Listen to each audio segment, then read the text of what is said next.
மனுஷன் கிடையாது. சொல்ல போறோம், இயேசுவின் ரத்தம் என்னை கழுவி இருக்கிறது, இயேசுவின் ரத்தம் என்னை விலைக்கு வாங்கி இருக்கிறது, என் மேல இயேசுவின் ரத்தம் இருக்கிறது.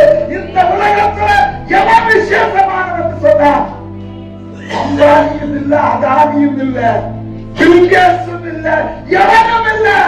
எவர்கள் மேலே இயேசுவின் ரத்தம் சொரிக்கப்பட்டிருக்கிறதோ அவர்கள் விசேஷித்தவர்கள், அவர்கள் மேன்மை உள்ளவர்கள், அவர்கள் கனத்துக்குரியவர்கள், அவர்கள் ஆசீர்வதிக்கப்பட்டவர்கள்.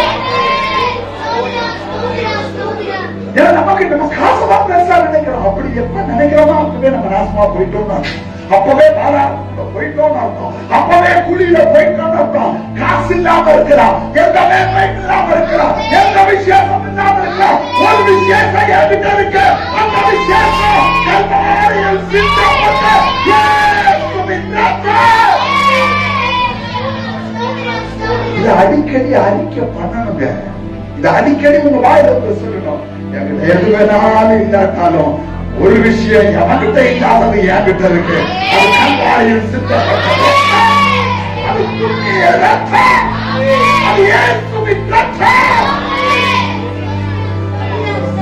பிரியமானவர்களே, இப்ப அவனோட நிலைமை அடுத்தது. இப்ப